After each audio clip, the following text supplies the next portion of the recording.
Ezker Abertzalearen baitan beti izan du dira eztabaidak eta eztabaida horiek garratzagoak izaten ziren etaren borroka armatuak zirauen bitartean. 1998an da 1989an garai haietan izan du ziren suetenak, izan du zen Lizarra Garaziko prozedura guztiaren bukaera, egoera zaila zen, bai Ezker Abertzalearen barruan, nola Ezker Abertzalearen inguruan. Nik uste dut burruka egiten dela irabazteko. Eta ikusten ari ginen, nik uste dut jende askok ikusten zuela galtzen ari ginela. Gero eta maldan berago gindua zela. Eta orduan horri aldaketa bat eman bertzi zaion.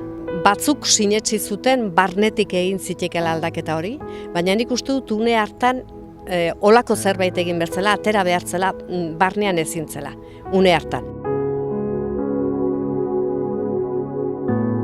Hasierako zorrean geunden gehienok gentu zen herri batasunatik ez ginen asko eta garbi geneukan borroka armatuak ez zuela gehiago ematen eta kaltegarria zala eta orduan nolabait esan behar zitzaiola erakunde armatuare gelditzeko eta gainera alderdi zibil bat egiteko, gero alderdi zibila eta zabala deitzen geniona. Alderdia emateko urratsa eman genuenean oso egoera gogorretan aurkitu ginen gure baitan, gure barruan, Ezker Abertzalearen barruan. Ez ziren errazak izan du harremanak ez batzuekin eta ez besteekin.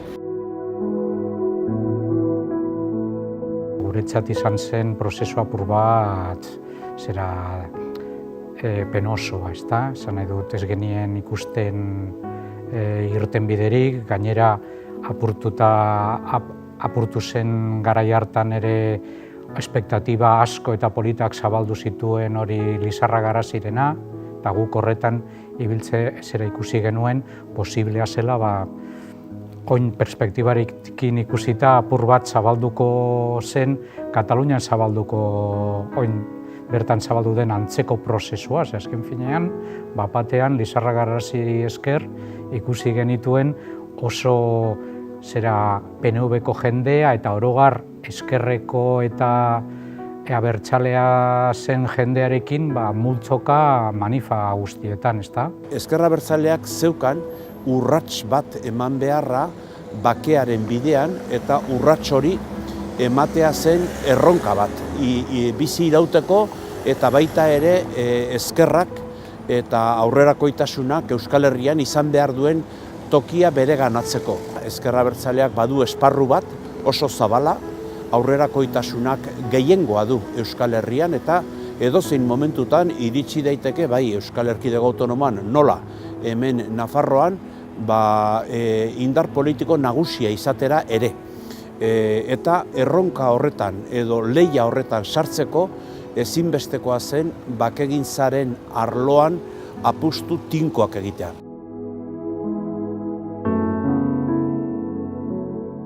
Lehenengo tabik ni topatu nuen eztabaidatzeko gune bat askea. Posible esan nire zalantza guztiak azaltzea, naiz eta dogmen kontra joan.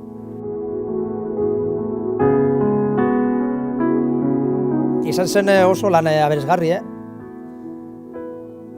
Ez ziren falta oztopoak, ez ziren falta momentu txarrak, baina egia dabe, kudeatzea halako organizazio bat, sinesten duzun organizazio baten, egotea zure arloan edo zure lurraldean, interesgarria, egin genituen gauza desberdinak.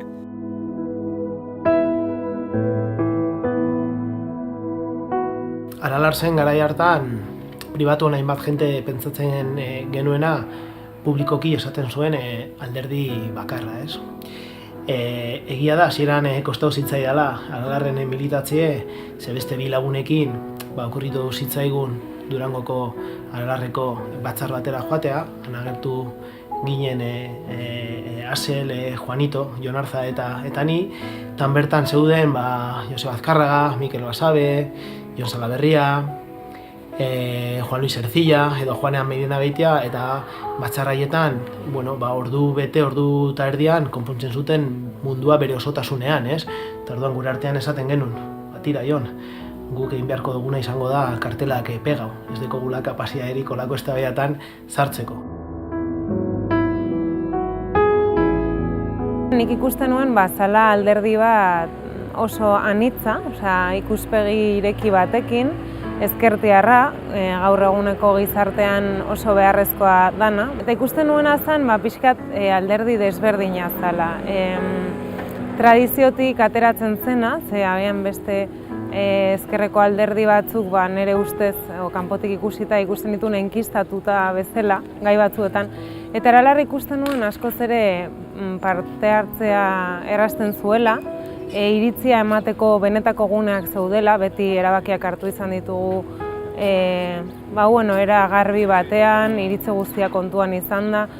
Eta hori izan zen, nera txikimendua emateko, edo erabaki hartzeko bultzatu ninduena. Unas sensaciones eran de alegría, de orgullo, pero luego por otro lado tenía unas sensaciones, absolutamente de miedo, de sentirme como en el borde de un precipicio. Pensaba si sería capaz de poder aguantar toda la legislatura, porque a pesar de tener la alcaldía, pues de 13 personas, Aralar tenía dos personas, con lo cual era muy difícil. Y luego, por otro lado, lo que me generaba esas sensaciones también era la propia situación, en Alsasua, como en el resto de Euskal Herria, en aquellos momentos había una fuerza ilegalizada.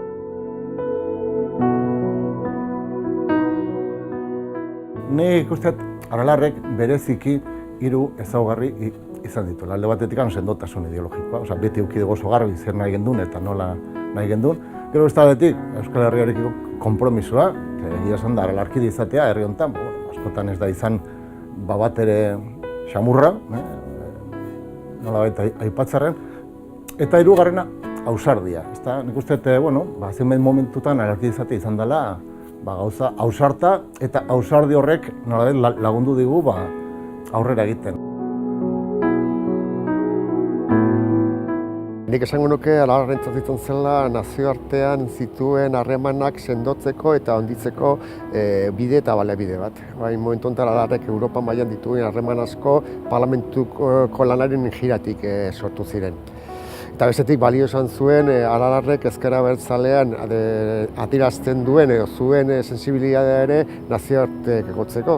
Erabat kanpoan beste sensibilitatea askoz ezagunagoa zen Aralarrek ordezkatu duen ezker abertzale zibil eta zabal hori baino. Kazetari moduan ezagutu nuen eta politikari gisa egingo diote agurra, eta oraindik eta gehiago baloratzen dut gizon emakume talde batek Euskal Herriaren alde urrats bat ematea erabakitzen duenean. Eta orain agurraren momentuan hau ere oso azpimarragarria iruditzen zait, ez delako erraza agur esatea, ez delako erraza gauza bat amaitzea. Eta Aralarreko emakume eta gizonek jakin dutelako egiten, jakiten ari direlako egiten agurreko une hau, eta jakin diotelako beraien ibilbideari nolabaiteko azkeneko puntua jartzen maila batean. Uste dut ekarri zuela politika bat, gero etorri den beste bide batzutatik aurreratu zuena, orduan nahiko egoera konbultsoan sortu zena, baina uste dut bere lan endula. Eta gainera, ne uste dut, erabakio endratu bat hartu dutela. Eutsi beharren siglari, beti dago joera bat norberak erusteko bere siglari eutsi beharren, kosta la kosta, erabaki dute bere funtzioin dutela, eta erabaki dute disolbitzea zabalago den esparru baten, eta zeituko dute esparru horretan lanean. Ne uste dute, alderdien artean oso gutxi ikusten den joera bat dela hori. Eukitzea gaitasuna momentu batean disolbitzeko, eta integratzeko beste batean. Uste dut ekarpen polita indula. 7. eta azkeneko kongresuari irudi bezala jarri diogu puntu eta kakotxa, puntu eta koma. Horrek esan nahi du oneraino iristen garela, hau bukaera bat dela, baina ez dela bukaera osoa, jarritzen duela bideak. Aralar va a desaparecer y yo creo que es el momento, y sí que me gustaría decir que estos últimos años, con todas las dificultades que las mujeres, aun en partidos de izquierdas, también los tenemos, Estos últimos años en Aralar ha sido llevado por un equipo de mujeres, porque hemos creído en Aralar, creíamos que Aralar tenía que seguir adelante y lo dimos todo. Sí que es cierto que, bueno, pues analizando lo que se hizo bien y también lo que se hizo mal, porque también hubo cosas que hicimos mal, la verdad es que lo que siento ahora mismo es orgullo. Es mucho orgullo. El orgullo que sentí al principio mezclado con otras sensaciones, ahora es un orgullo total. Como también es orgullo el reconocer y el ver la decisión que estamos tomando hoy como Aralar, que bueno, pues todavía me afianza más esa sensación.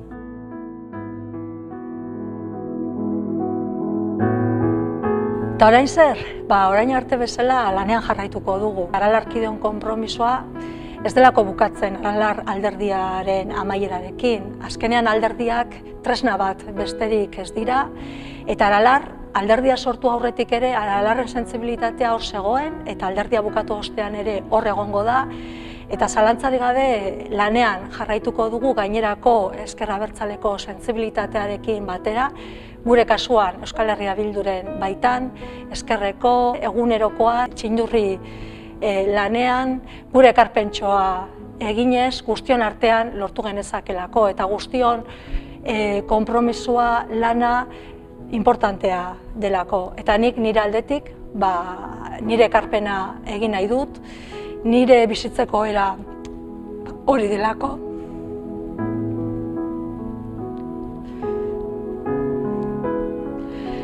Konprometitua sentitzen nahi zelako. Jaioko dira berriak, gugera Euskal Herriak, eta Euskal Herri honek nahita nahi ez ibiltzekotan eskuinako hanka ez ezik ezkerreko hanka ere behar du. Ezinbestekoa delako abertzaletasunaren baitan, barruan, abertzaletasunaren senean, eztabaida hori, herri eztabaida hori izatea, eskuinaren eta ezkerraren eztabaida hori. Eta eztabaida hori abertzalegoaren baitan ere ezinbestekoa da. Eta horrek lurraldetasunaren eta aterapide berrien emaitza ekarriko du luzarora gabe eta zalantzarik gabe, Aralarrentzat poz handi bat da, bere buruaz beste egiten duen unean, etorkizunean pentsatzea. Horrek alaitasuna du bere azpian mezu nagusia.